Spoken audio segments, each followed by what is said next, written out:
What's up, everybody? It's your boy, Late Night Keefy, here at GhostCultMag.com. I am back with another live stream, another show.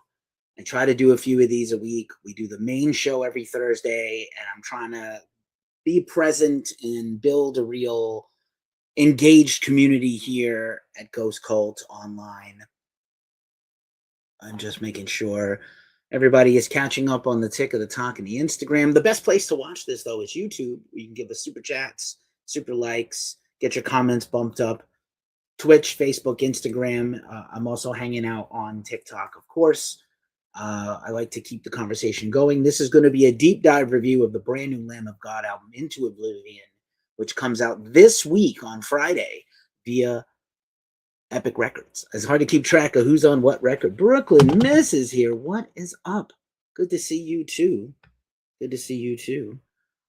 So much is going on. I got engaged to get married. I'm getting married this summer. I got some travel coming up. I'm going out to cover the Mojave Experience Festival, which we are sponsors of, the inaugural and awesome Joshua Tree Festival. I've never been there. It's going to be a sick time.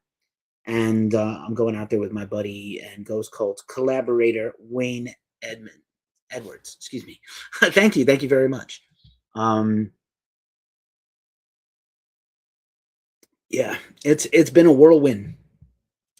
It's been a whirlwind. I know a lot of people are on the struggle bus. I hope everybody is okay with everything going on in the world, but I'm hoping some metal life and some metal reviews will bring the blood flowing and get you pumped up and amped up. Boy, if this Lamb of God record doesn't piss you the fuck off, I don't know what will. Get motivated. But anyway, let's get into it. First, the minutiae. Lamb of God's new album is coming out this week. I'm really stoked. Again, we've been thinking about how to build a better community here, not just our regulars and everydayers like Brooklyn Miss and a bunch of others, but just how to give value, the most value possible. A lot of people, I feel like there's so much misinformation and disinformation and haters and haterade on Reddit and the internet. And it's like, okay, a lot of people are commenting on a record they haven't heard yet. Charlie Does Energy is here. George is here. Dirty Dan is here. Beerman 353 is also here. The Life Atlas is here. I'm just appreciative of anybody paying attention this late at night. Thanks for being here. So Lamb of God new record. Before that, this week on YouTube and our podcast, I got to check a huge one off the bucket list. I got to interview Sebastian Bach. You know him best formerly of Skid Row, of course, from his long solo career, Gilmore Girls, Phantom of the Opera. We talked a lot about his most recent album, The Child Within the Man, as well as his upcoming headline tour, which we're hoping to go cover.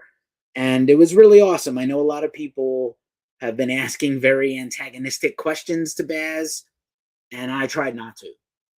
I'm not here just to get clicks. Of course, clicks help us, like everybody else. We're in this business to be in business and be followed and get attention. But also sometimes it doesn't feel good to get negative attention. I just don't, I don't see the point. But I'd rather go viral for a good thing than a bad thing. But anyway, that's me and probably nobody else in the business. But also tomorrow on YouTube, we'll be premiering our new interview with Todd Severin. You may know him as the founder and leader of Ripple Music, the great stoner metal, psychedelic rock, stoner doom label. They recently celebrated 15th anniversary show. I got to interview Todd. I went to the show. It was a tremendous, tremendous chat with Todd. He is one of the bright lights of the music community and the metal community. And he was a guy who never thought he would own a label. I was a guy who never thought I would own a music website. I thought I would always work for someone else at a magazine, and I just ended up being here, and I'm glad I'm here with you. Here's our tip menu. Obviously not our everydayers, but if you're new here and you want to help keep the lights on, we appreciate tips. If you're feeling tipsy, we do make money from advertising. Not a lot, some. We're working on changing that, but almost 14 years in business, and being a DIY music website's a lot like being in a DIY band. So I'm just going to drop the places to tip in the menu, in the comments section. All right, there's our Cash App in case you want to check it out. Lamb of God, so much to unpack. I have to say I'm always, because I worked in the music industry for such a long time, and I've advised and coached bands on PR and music marketing and release schedules. This may be of interest to anybody out there with a band. This is a very long lead up to this. Lamb of God has been like eking out singles every few months with a little more regularity the last few, but they didn't really announce this record until January. But they had put out a couple of singles already that were like, maybe a new record is coming. That's what we suspected. So Ken Kaltenbach is here. What up, Ken?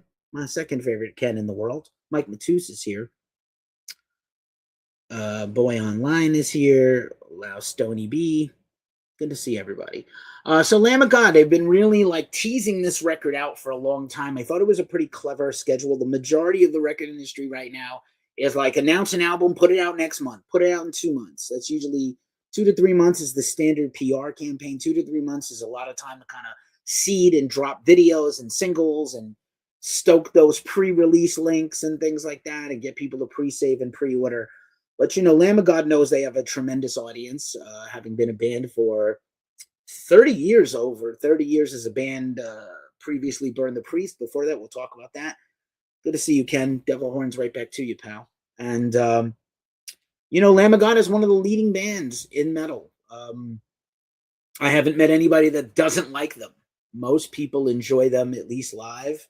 Randy's vocals may not be for everybody, but in terms of that, like, borderline between brutal death metal and thrash, they're right there, right? Randy has also really been stretching out as a vocalist the last few years, and especially the last few albums.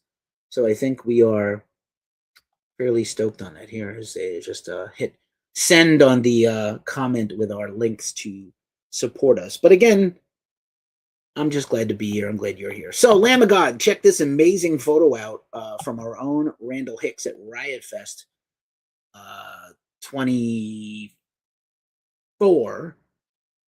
And kind of looks like Randy's crotch is ripping open or something.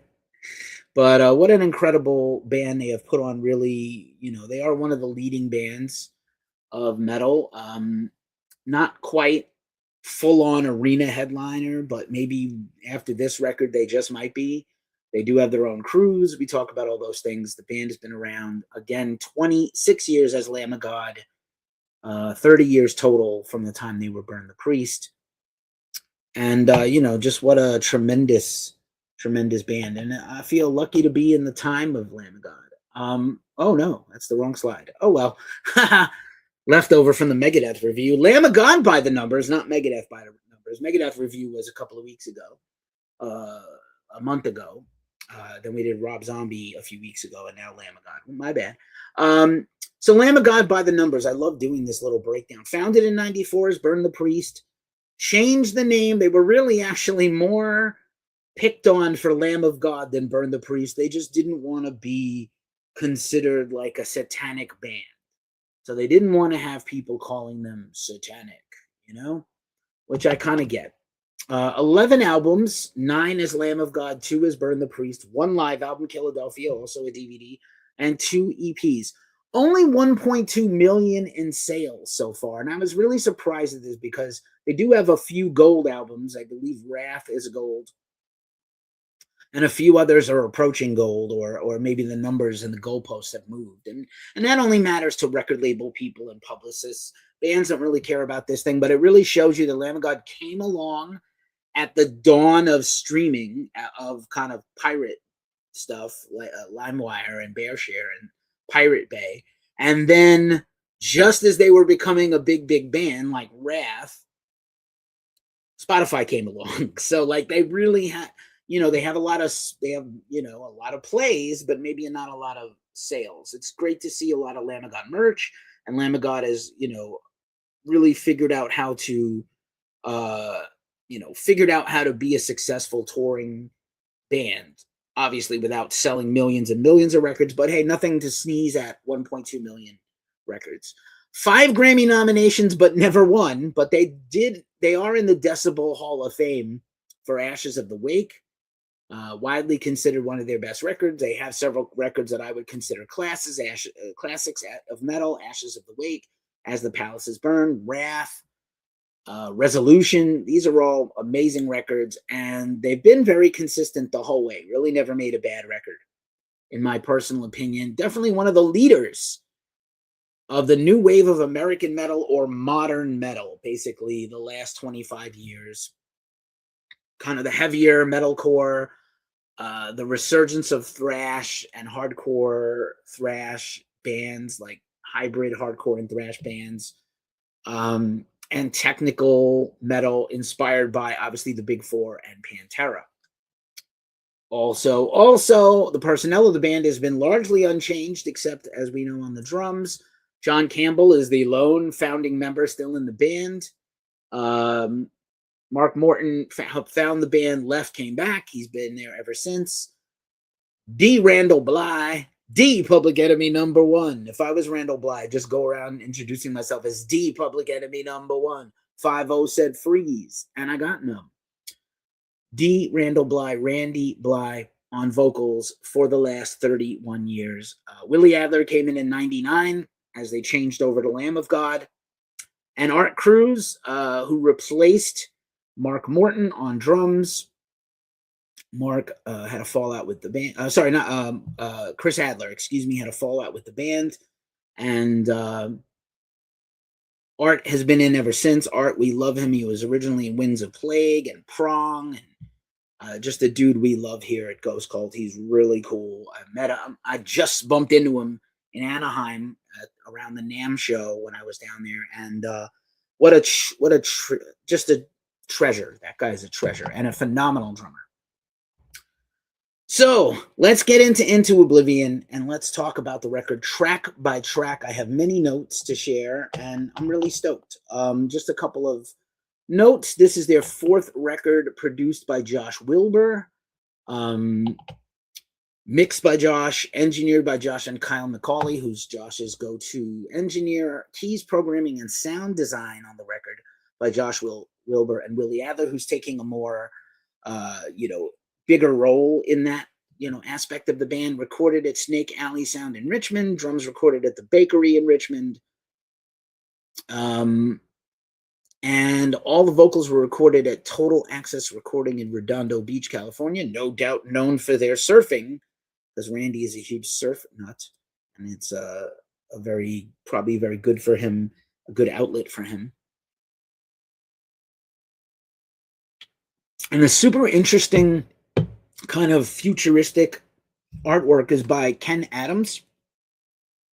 And there are versions of this, I'll talk about it later, but there are versions of this thing where the artwork, you really understand the day glow artwork of everything. I'm pretty stoked about it. So let us get into the track by track. Into Oblivion is the first and title track. It is an absolute ass beater in the tradition of all great Lamb of God opening songs.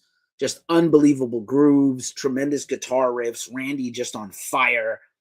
No surprise why this is the title track.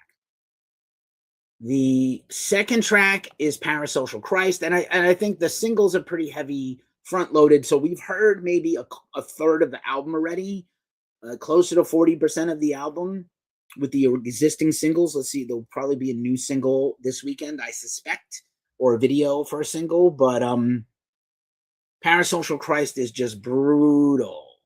Really just fast Lamb of God, almost kind of Slayery. I do want to say these are some of the best lyrics Randy has ever had, and for the press, we were given the lyrics along with the album stream, so I got to listen multiple times to the record the last few weeks, as well as read along the lyrics, which are extremely pointed and political. And I know Randy was quoted today by probably Blabbermouth and everybody else saying, if you want me to stop being political, F you. So, fuck you. So, there you have it. Randy has been a political activist and has been a political lyricist his entire career, and why would he stop now? Some of their stuff is interpersonal, but most of it is very activated left-wing politics. And there's nothing wrong with that in my eyes. That might offend some people who just want to lift weights, crush peebs, and listen to Lamb of God and not have them be yelled at. But this is where Randy is at. Parasocial Christ, great track. The next track is Sepsis. And this is the first track that's like one of the few curveballs of the record, because it's kind of a grindy, slow, snaking riff. There's a tremendous. This is probably the best sounding bass the band has ever had. John Campbell's bass is just absolutely popping through, kind of reminding me of David Ellefson in Megadeth, because it's not too bright, but it's really aggressive.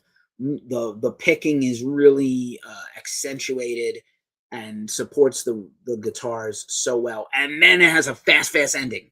So it kind of reminded me of an Anthrax song, like 2000s John Bush Anthrax, where they would have kind of like a mid-tempo song and then zip it to the end, fast forward the tape. So yeah, thanks to everybody who is watching on YouTube and the Gram and TikTok. Appreciate you. So yeah, Parasocial Christ, definitely one of the apps. Parasocial Christ rules. Sepsis, one of the best tracks. Just unbelievable track all the way through.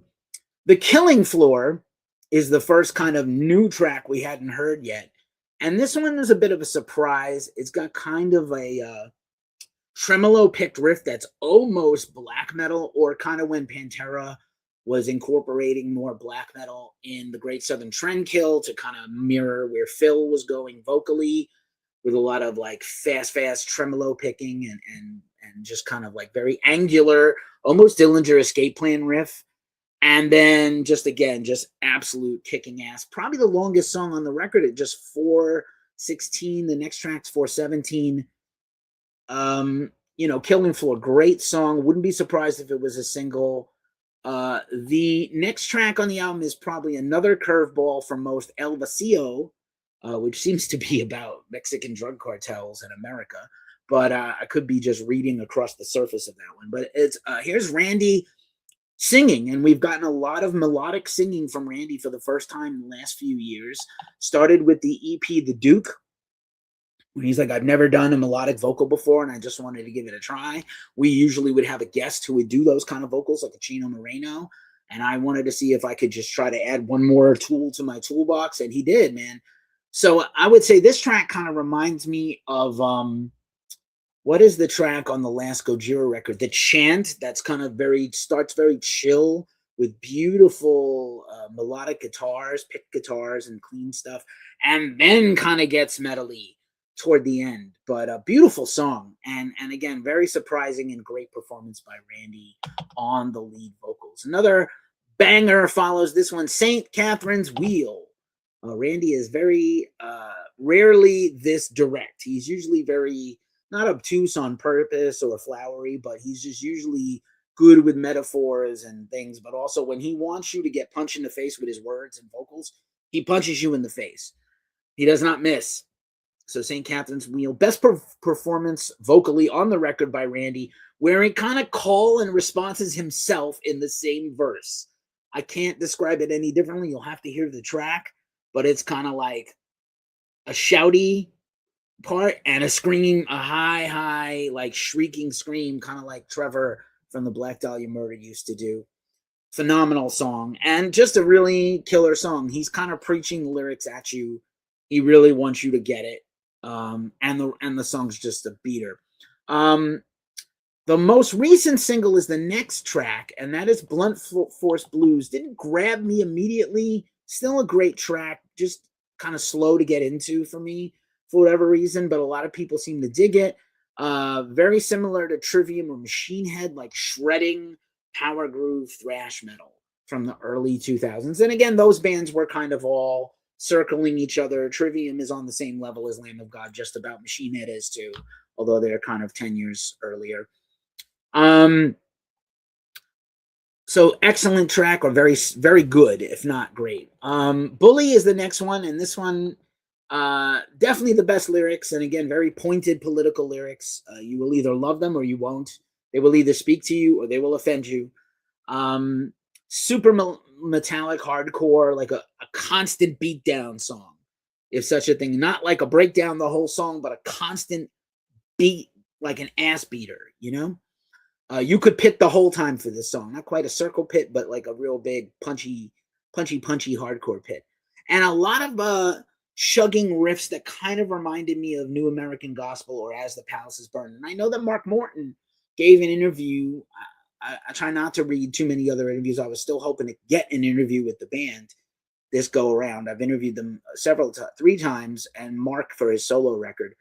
And Mark had said in an interview I caught a glimpse of where he said that he was revisiting stuff that got him originally into the Lamb of God, kind of, you know, where he was going as a songwriter on New American Gospel and As the Palaces Burn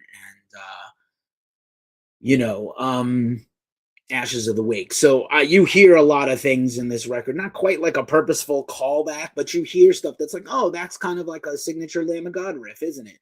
And it's fucking cool. I think it's cool. The next track is 1,000 Years. And again, more singing by Randy, another slinky kind of arpeggiated slow riff that later picks up. Really angry, furious song. And again, I'm just really so pleased this punch that Randy is just bringing it at every level of his artistry, you know? So good. And then finally, the album closes with Devise Destroy, which again is just, it goes so hard. I was not ready. It will take your breath away. It's so groovy and hard and fresh. Everything they do, it doesn't sound like anyone else doing what they do, but it kind of is intrinsically them all the time. They sound like you know who they are. They're not trying to fool anybody. They're not trying to fool themselves. They know what band they showed up to be in. A lot of bands will kind of lose the story and, forget who they are when they go to make a new record. I'm going to quickly read. You can go to GhostCultMag.com right now. It's also a link in the description. I'll also link it here. You can go read our new review by our writer in the UK, Gary Alcock, guys. Gem. There was a couple of really good ones here. I know there was some brouhaha about the logo and, maybe they would the band was changing, but there's a couple of great quotes here.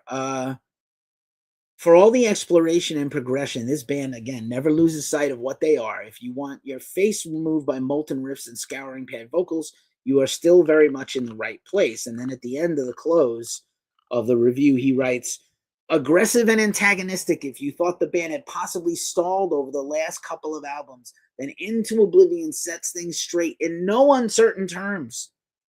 So, that is a ringing endorsement of the new Lamb of God record. Gary gave it a 9. I have to agree, to me, it's a 9 out of 10. Maybe it's not groundbreaking, but it's certainly an immense record. Certainly one of the most complete records to come out this year so far. There's the trash getting picked up in the alley behind my house. So that's my signal to go. Just a couple of quick little extra bits. Lamb of God's playing a surprise show in Philadelphia this weekend. They are quickly selling out of all the pre-orders. You can check that out at the link in our description. And that is our review of Lamb of God Into Oblivion.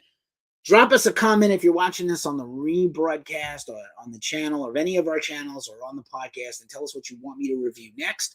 We get albums in advance. Not everybody does. We have been in the music business. I've been in the music business almost 20 years, and Ghost Cult has been around 14. So I'll be back at least one more time this week on Thursday for our weekly show.